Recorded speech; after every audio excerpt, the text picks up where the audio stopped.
Հետևորդներ մի կարևոր հարցի եմ անդրադառնում, այդ պրոցեսը տևել է մոտավորապես մի քանի տարի, դրա մասին ունեմ վիդեոհրապարակած, որը կարճ կտեղադրեմ հենց այս նյութի մեջ, որպեսզի ընդհանուր կարծիք կազմեք։ Այն դատական պրոցեսների մասին եմ ցանկանում խոսել, որոնք մեկնարկեցին մի քանի տարի առաջ իմ անձի շուրջ, այդպես անվանական Գայանե Սարգսյան այդ անձի շուրջ, այդ տեղի ունեցող քաոսային ուղղակի այսպիսի խառնաշփոթ իրավիճակ էր, մի քանի հոգի իրար հետ, որոնք երկու հոգու գլխավորությամբ էին գործում, դրանք բոլորը միասին համացանցում ամենավերջին այդպես բամբասանքները, զրպարտությունները իմ հասցեին էին հղում։ Եվ ահա այդ նյութը մեզ մոտ պահպանված է, չնայած նրանք ջնջել են այդ նյութերը նաև նյութի տակ ամբողջական մեկնաբանությունները, որպեսզի ազատեն իրենց գլուխը եւ համապատասխան պատիժը չկրեն պատկան մարմինների կողմից։ Ահա այդ նյութերից մեկը, որը ամբողջական պահպանված է մեզ մոտ կրիչների եւ սկավառակների վրա, դրանք կան,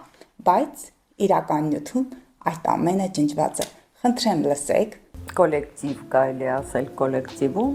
ներ են խոժում տարբեր անսպասելի չար մարդիկ, որոնց բառապաշարը բոլորովին մերին չի համընկնում եւ նույնիսկ չեմ ուզում կոմենտել դա ով էր ինչ էր, չնայած արտահայտվեց աղջիկս գրեց ներքևում fake age-ից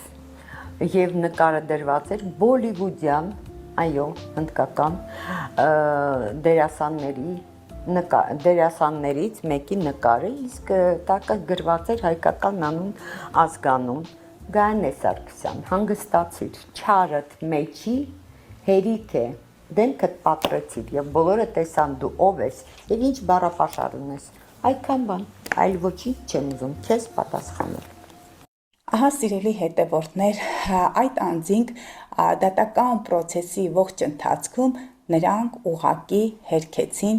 իմ անձին վերաբերող այդ բոլոր մեկնաբանությունները, նյութերը։ Սիրելի հետևորդներ, թողնում եմ ձեր դատին, թողնում եմ նաև վերին ուժերի այդ դատին։ Ինձ համար կարևորը իմ անունը մաքրելն էր այս հարթակում, իսկ դա տեղի ունեցավ։ Չնայած դատարանը երկու դեպքում էլ համարեց, որ իմ հայցը անհիմն է, քանի որ մի դեպքում ամբողջական վիդեոն էր ջնջված, մյուս դեպքում ուղղակի այդ հատվածը, բայց միևնույն է այդ ամենը կա, եթե դուք այս դատավորների ձեռքից դուրս պրծաք, վերին դատավորի, վերին ուժերի մոտ դուք ձեր ուղղակի այս ստորագրությամբ հաստատել եք ձեր մեղսունակությունը։ Եվ այսպիսով սիրելի հետևորդներ, ահա այն հատվածը, որտեղ խոսում եմ դրա մասին, եւ իմացեք սիրելի հետևորդներ, ում եք դիմում, ինչի համար եք դիմում, եւ արդյոք նրանք այդքան արդար են, որպեսզի կարողանան ձեզ ճիշտ ուղու վրա